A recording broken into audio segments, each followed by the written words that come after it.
Hello everybody and welcome. This is VeggieTales. Who's Afraid of the Big Bad Mop? It's a detective story told by Larry the detective.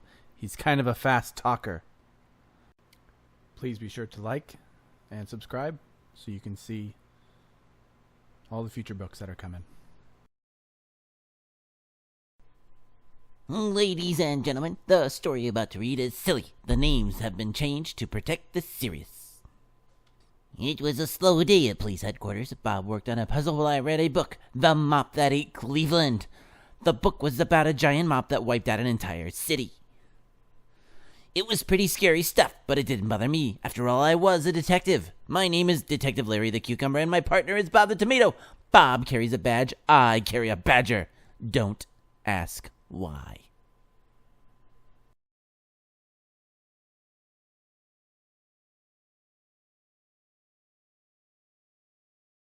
"12:53 p.m. I was just getting to the scariest part of my book when all of a sudden, ring! Ah! The phone call startled me, and I nearly jumped out of my skin. "I'm not scared," I told Bob as I started to climb down from the filing cabinet. "I was just seeing how high I can jump. Detectives never know when they will have to jump." As it turned out, the phone call was important. Annie had disappeared from Veggie Valley Elementary School. She had vanished without a trace.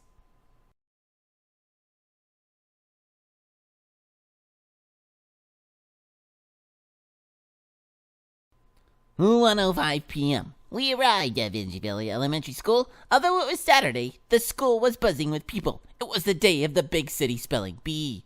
Can you tell us what happened?" Bob asked the principal, Petunia. "Just a fax, ma'am," I added. "And by the way, fax is spelled F-A-X. In my day, I was quite the speller." Petunia tried to tell me the word fax was spelled F-A-C-T-S. Can you believe it? Then Petunia went on. "Our spelling bee is supposed to start at 2 o'clock. Annie is one of the school's best spellers, but she's gone." "Gone? That's spelled G-A-W-N, I said, writing in my notebook. But Petunia tried to tell me that gone was spelled G-O-N-E. Can you believe it?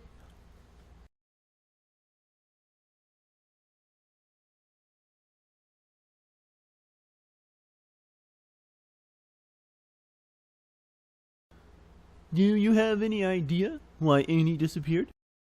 Bob asked the girl's parents as they showed us her picture. "Well, Annie does have a bad case of stage fright," said Annie's dad. "Very interesting," I said. "How long has Annie been afraid of stages?" "She isn't afraid of stages," said Annie's mom. "Stage fright means she's afraid of getting up in front of lots of people, like at the spelling bee." Whenever Annie is afraid, she hides. Added her dad. We've tried to teach her that whenever she's afraid, she should talk to God or to us."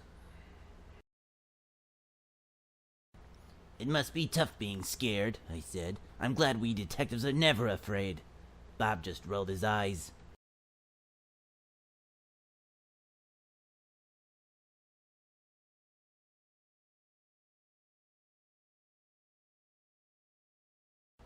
"1:15 p.m. Bob searched the first floor of the school while I checked upstairs. I began by looking inside the first grade classroom, which was empty.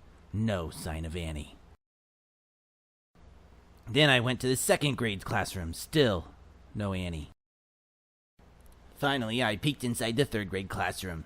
That's strange, I thought to myself. The room was very dark and seemed to be filled with lots of stuff.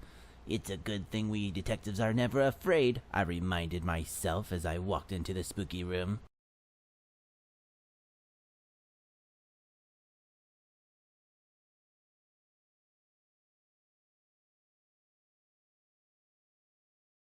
"1:28 p.m. Fumbling around, I finally found the light switch. Click.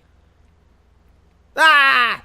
I found myself staring at a huge mop. Was this the mop that ate Cleveland? And was this mop about to wipe me off the face of the earth? Then it dawned on me. I wasn't inside the third grade classroom.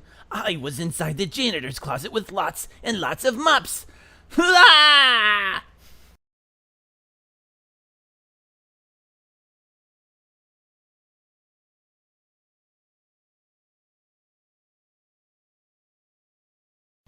I turned to run, but tripped over a bucket and crashed against the roll-up hose. The hose curled around me like a snake. With the hose wrapping me up, I yanked the door handle and the handle came off. I was trapped in a janitor's closet with the mop that ate Cleveland and the garden hose of doom. I bumbled backward against the wall. Then another stringy mop fell right into my face, knocking me over. When I tried to get up, paper towels spilled on top of me. Now I was being attacked by paper towels. Then a bucket toppled onto my head. Unable to see, I ran straight into a shelf.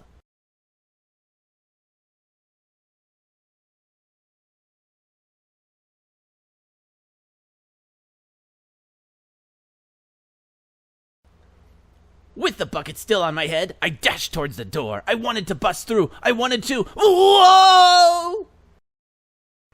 Someone opened the door just as I was about to smash through. Unable to stop, I crashed into the hallway wall and wound up in a crazy heap on the floor. Are you all right?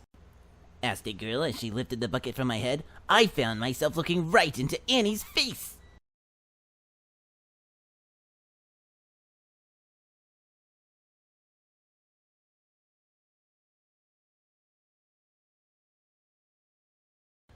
"1:45 p.m. Bob, Petunia, and Annie's parents rushed over. What's all the racket? Asked Bob. We heard the noise and Annie! When everyone spotted Annie, they were shocked and overjoyed. Where have you been? Asked her mom. I've been praying, Annie said. but then I heard a noise coming from the janitor's closet, and that's when I found Detective Larry. From the floor, I gave a weak smile. Anyone need their floor waxed?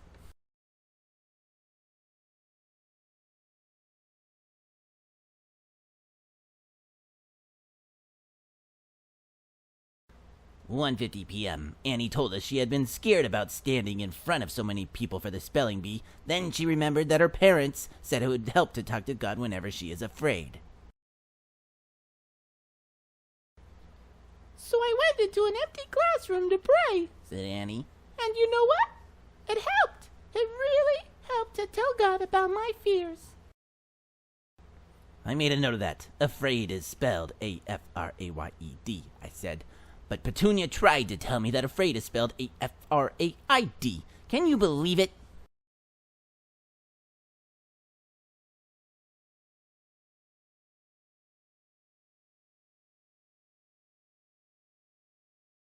"3:00 p.m. The spelling bee was over, and Annie did great. She still had some butterflies in her belly, but she stood in front of the crowd anyway. What a brave girl! Although Annie didn't win the spelling bee, she came away with the 3rd place ribbon. In fact, the only thing that went wrong during the entire spelling bee was when Junior Asparagus was asked to spell mop. That's when I ran out of the room screaming, but I remembered I could talk to God when I'm afraid, and that really helped. Can you believe it?